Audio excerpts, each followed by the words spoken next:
We are officially living in the same week as fantasy football week 1, and I cannot tell you how excited I am for football to return. It is the best time of the year, and I'm so glad I get to share it with you guys. So we went over the top 30 wide receivers yesterday. Now we need to go over the top 30 running backs for week 1 fantasy football. And real quick, guys, I'm running a special this week on our FFN white hat right here, and all I need you to do to have a chance to win is go down in the comments and give me your hottest take for week 1 fantasy football, and you will have a chance to win this hat this particular week. So let's just get ahead and get right into it. The number 1 tier, this tier right here is going to be all great options right here, but it's actually honestly a tier that I still kind of have questions on. I really don't view any running back tier as one that has no questions. Even the first tier has a little bit of questions. So to start out with, I've got Christian McCaffrey on the board right here, and Christian McCaffrey just simply has to be number 1 for me. That's the simple reality of Christian McCaffrey. The workload should be absolutely fantastic for Christian McCaffrey, but I will say that the reports out of San Francisco are that they are going to try to limit him in 2023.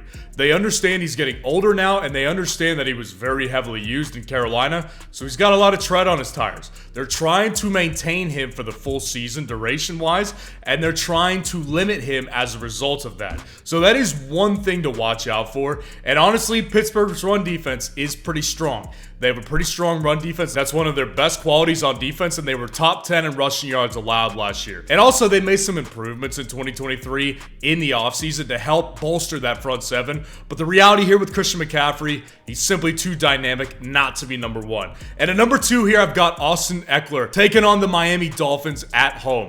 Like I talked about on the wide receiver video, this matchup is tremendous. You want fantasy options in this particular matchup. This has the second highest over-under of week 2, and it is going to be a complete shootout right here. And the thing I like about Austin Eckler early on in the season is that we got a report that Quentin Johnston is going to be number 4 on the depth chart behind Josh Palmer. So what that tells me is that Austin Eckler will continue to see targets early in the season like he did last season. So this is the time of the year that we need to take advantage of Austin Eckler before Quentin Johnston gets more involved as the season goes, and this is a perfect week for it because the matchup, like I said, is simply just spectacular. And at number 3 here, I've got Nick Chubb taking on the Cincinnati Bengals at home. Nick Chubb, don't really have questions here. He's one of the few guys I don't really have any questions on. This is a pretty decent matchup, and the workload is going to be great for Nick Chubb.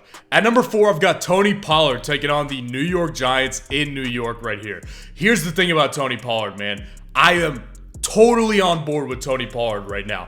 The workload should be great in week 1. I mean, the Cowboys made no major moves to get a running back this offseason, which is exactly what I didn't think they were going to do. I absolutely thought they would go into the season with an addition at the veteran running back. Now, I guess there's still some time for them to do that, but at this point, nothing has happened, and it doesn't look like anything is going to really affect Tony Pollard in a way that's going to limit his ceiling or cap his ceiling in fantasy football. The matchup here against the Giants is pretty good. It's a division matchup, so you never know what happens, but what we do know is that the New York Giants were number 27 in rushing yards allowed last year on defense. I am totally all in on Tony Pollard right now. This is a smash start right here in week 1. Now going down to the next tier here. This tier is all about ceiling guys with matchup and other types of questions. Like I said, no tier here is without their questions right here. But the ceiling here of these guys is super, super high. So at number 5, I've got Travis Etienne taking on the Indianapolis Colts in Indianapolis right here. So here's the thing about Travis Etienne. All offseason, we've been hearing from other people that Tank Bigsby is going to take over this backfield or at least have a better role as the season goes on. So let's act like that's true for just a minute right here. If that's true right here, then Travis Etienne is going to have a window to take advantage of in fantasy football, and that window is right now early in the season. This is the window that would need to be taken advantage of if that was the case, because this matchup is top tier.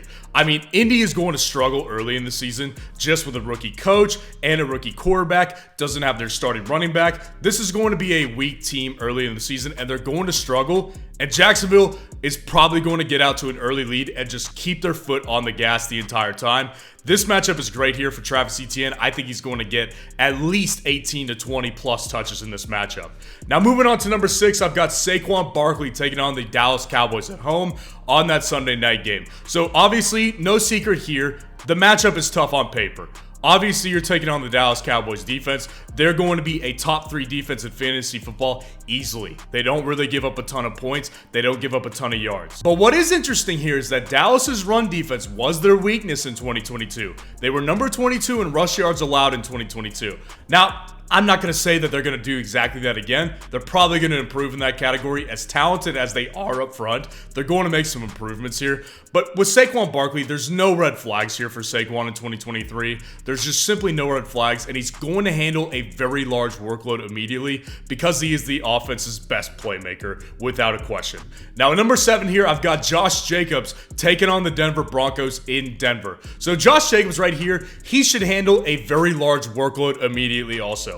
I'm not worried about Josh Jacobs' workload in this particular game. The matchup is going to be tough, though.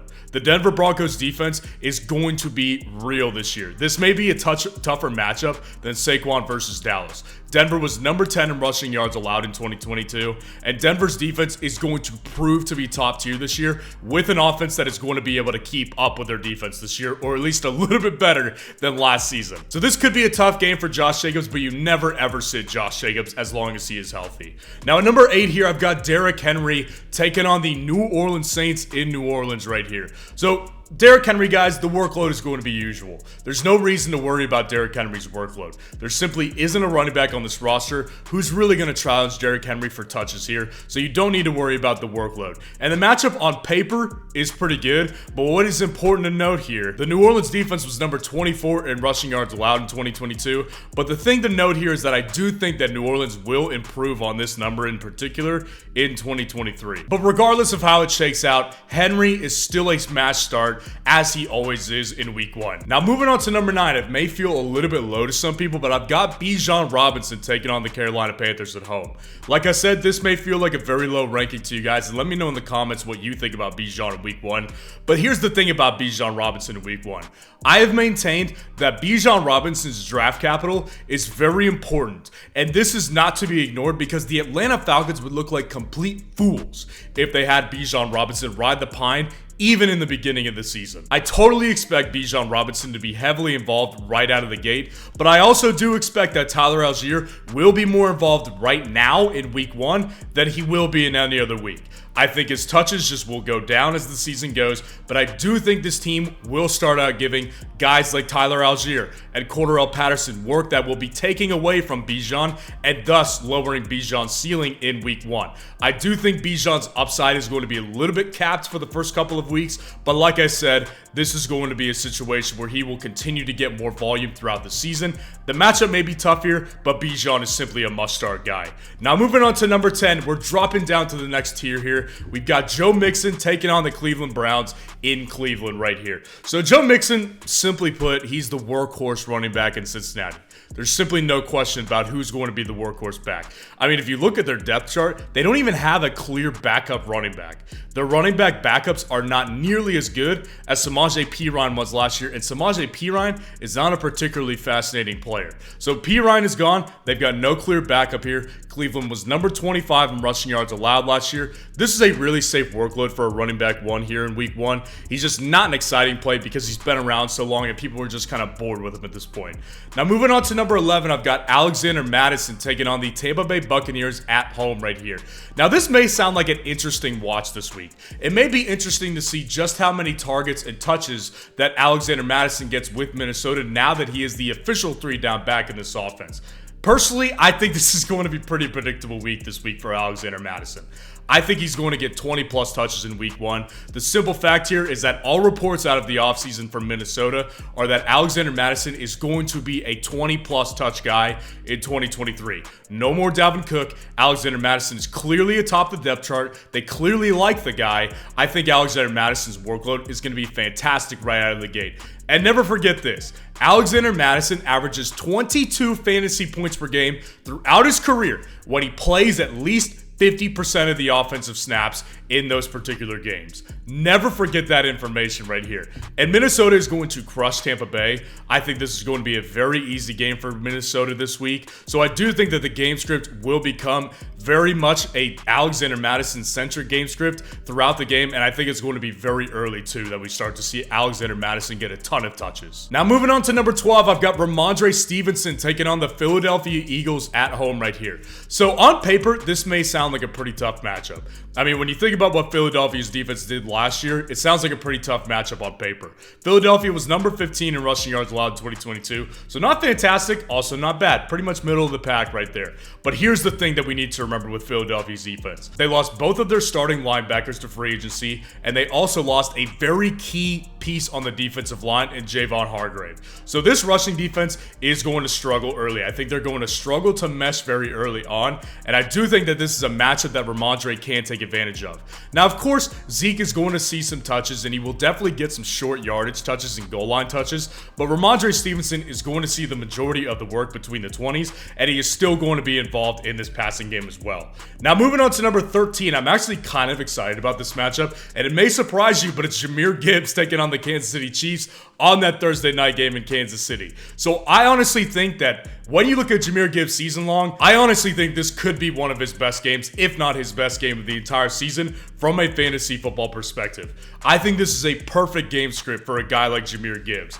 This is the highest over-under line of the week. It should be a complete shootout on Thursday night, and us as football fans should just be really happy that we're getting such a good game on this Thursday night. And I think that Jahmyr Gibbs is going to be very heavily involved as a pass catcher in week 1.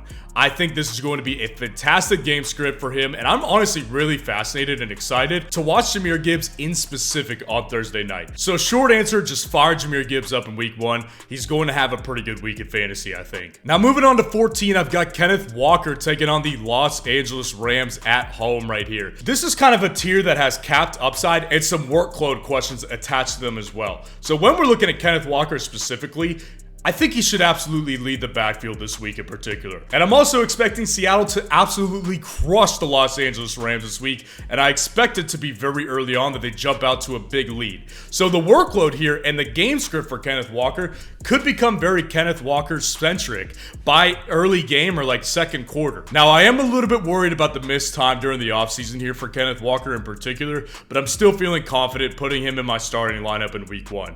Now, 15, I'm going to have Aaron Jones here taking on the Chicago Bears in Chicago. And honestly, this situation in Green Bay, it's a little bit hard to tell what the splits are going to be in this offense right here. The matchup is great though. When you're looking at Chicago, they were second to last in rushing yards allowed in 2023, and he should still get plenty of targets in this offense. So I'm not really worried about Aaron Jones from a talent perspective still, but I am worried about the workload here and the split between AJ Dillon and him. And the upside here is that Jordan Love may very well be a pocket passer who is just going to be a game manager this year. Those are situations that usually work out for running backs who are pass catchers, so I think Jones is a very decent start in week 1. Now moving on to 16, I've got Najee Harris taking on the San Francisco 49ers at home this week in Pittsburgh. So honestly, guys, I think this could be a situation where Najee Harris really struggles in week 1. I mean, we're talking about taking on the San Francisco 49ers defense that was number 2 in rushing yards allowed in 2022. They didn't allow anybody to run on them in 2022. Now, the good thing here for Najee Harris, potentially, is that Nick Bosa, this situation is still weird because he has still not signed his contract and he is still not practicing with his team yet. So I do think that this could be a weird situation. I lean on the side that they make this deal happen before the season starts. I think he will be out there playing. And I also do expect Jaylen Warren to be more involved in 2023. We've seen all offseason that the coaches really like Jaylen Warren. I'm a Pittsburgh Steelers fan myself. I can tell they like Jaylen Warren. With that said, though, I personally still expect Najee Harris to lead the backfield in touches in week 1 and for the rest of the season. And I'm not feeling great about starting him, but I will still start him though. Now dropping down a tier, we're getting into flex territory with these running backs. So number 17, I'm looking at Dameon Pierce taking on the Baltimore Ravens in Baltimore here. So when we're talking about Dameon Pierce this year, I like him for the long run. I think he's going to be a good season-long type of guy, but I think this is probably going to be a bad week for Dameon Pierce. I mean, we're talking about a Baltimore Ravens defense that was number 3 in rushing yards allowed in 2022.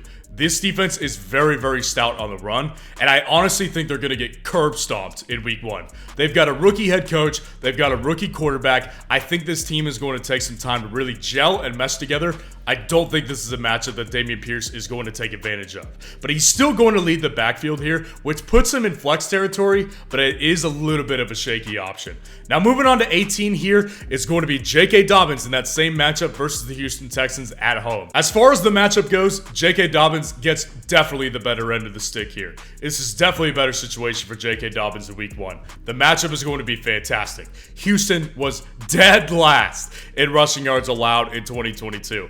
I totally expect Houston, like I said, to start slow in 2023. And I think this game script is going to be very JK heavy because I think Baltimore is going to curb stomp Houston and it's going to be very early that they get out to a lead. So as opposed to Dameon Pierce, I am a little bit worried about JK's workload since he really didn't practice a ton this offseason. And I do think that there may be some split issues between guys like Gus Edwards and Justice Hill. But honestly, just due to the matchup alone, J.K. Dobbins is low-key my start of the week here. Now at 19, I've got David Montgomery taking on the Kansas City Chiefs in that beautiful Thursday night matchup right here. I love David Montgomery season long. Very similar situation to how I feel about Dameon Pierce. But I honestly do think that this is a Jahmyr Gibbs type of week, just because of the game script alone. I think they're going to be throwing the ball much, and I think that's going to benefit Jahmyr Gibbs more. But I also do think that Detroit is going to have plenty of scoring opportunities. And if they get down close to the goal line, we could definitely see David Montgomery get a goal line score here. Now, the good thing for Montgomery also is that Kansas City is probably going to be missing Chris Jones to start the season, and that is going to make a very big difference for their run defense. This is going to be very huge here. So I do think that there's ways that David Montgomery takes advantage of this matchup, and I do think that he is a pretty strong flex play in week 1. Now moving on to 20, I've got Javonte Williams taking on the Las Vegas Raiders in Las Vegas right here. So it's honestly hard to tell what exactly to expect for the workload here for Javonte Williams in week 1, since he's coming off the injury, and since they have Samaje Perine, I honestly do believe that he will be more involved in week 1, just so they could give Javonte Williams time to just naturally progress back into a workhorse back role. And the matchup here isn't bad, and it's not that I think that Javonte is going to be physically limited, but I do think from a workload perspective, there is a chance that Denver limits his workload this week at home against Las Vegas, but I do still think that Javonte is a pretty decent flex option this week. Now at 21, I've got Isaiah Pacheco in that Thursday night matchup right here. He's ready to go week 1. The injury is not a factor here, so you can definitely feel comfortable about starting Isaiah Pacheco because Kansas City is simply immune to defense right here. They're one of the few offenses that is truly immune to defenses. So honestly, like I said, I think it's going to be a high-scoring game. And the workload is relatively uncertain for a guy like Isaiah Pacheco, but honestly, since they're not messing around with Clyde Edwards-Helaire anymore, the way I see it breaking down is I expect Isaiah Pacheco to handle the majority of the carries, while Jerick McKinnon is going to be in on passing downs. And this particular week, I do think that Isaiah Pacheco is a pretty good play.